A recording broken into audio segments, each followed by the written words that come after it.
Hi guys and welcome to my review of Boku no Hero Academia chapter something, I don't know. Again using a new camera because I was annoyed with the other one. I'm just gonna stabilize a little. I'm using my phone this time because last time I used an old video camera that my mother had lying around somewhere, and I hated it. I think you hated it. Some of you said you didn't like it. Some of you were like, I don't care.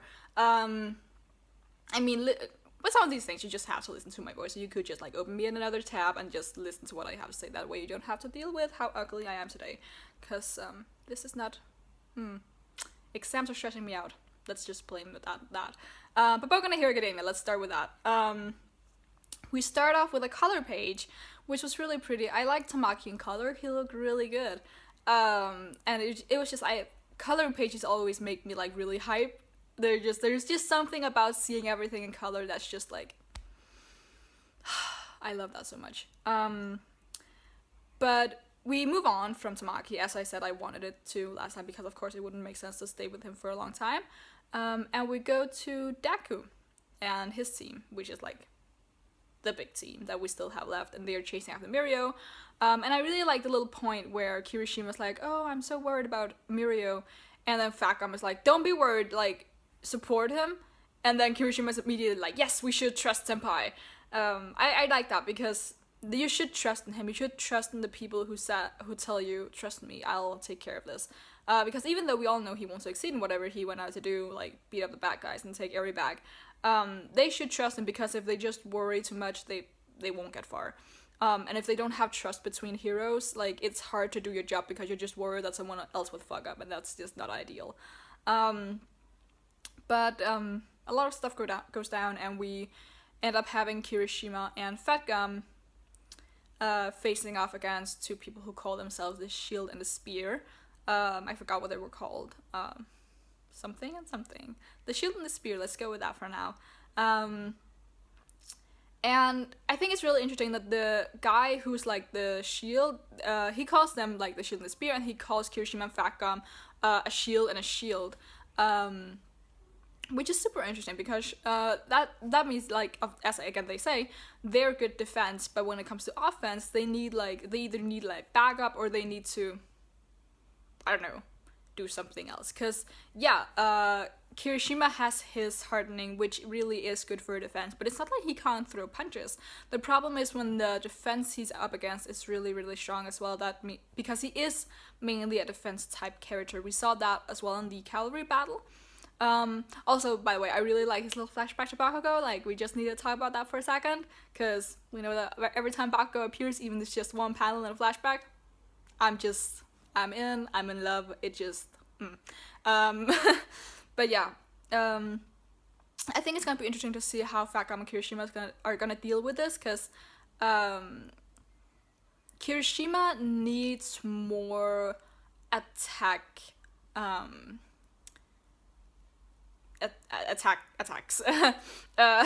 Attack moves, I don't know, because he mainly is just like defense, punch him with your fists and stuff like that. But when you have like an opponent who has probably a good quirk, or is very offense orientated, it's probably harder for him to deal with that.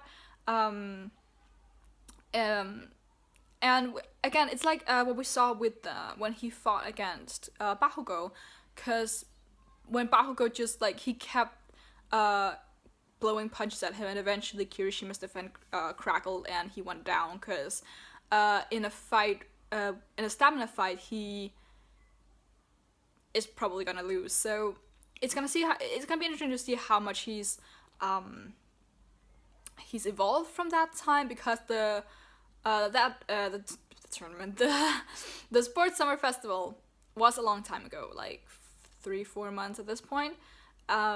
So he has had time, like not a lot of time, but he has had a time to figure out something new, because he probably, after he lost to Bakugo, he was like, okay, I need to figure out a way to deal with people like him who are very offense oriented. And I think this might be what we'll see in this fight, because we all know that this is Kirishima's arc when it comes to the first year students at the very least.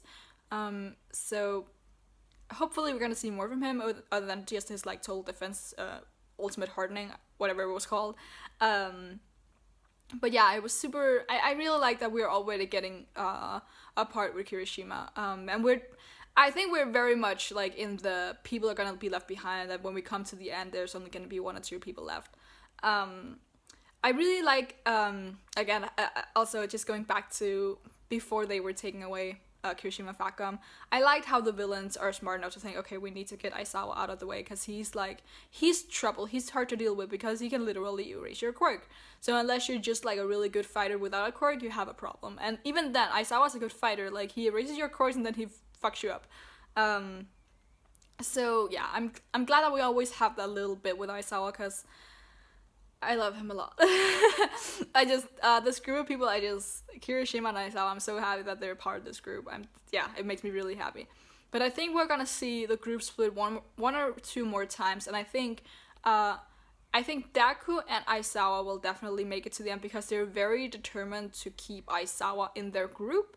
Because of course, one of their biggest problems is Chisaki, and it would be really good for them to have Eraser there so that Chisaki can't use his quirk because it's freaking powerful.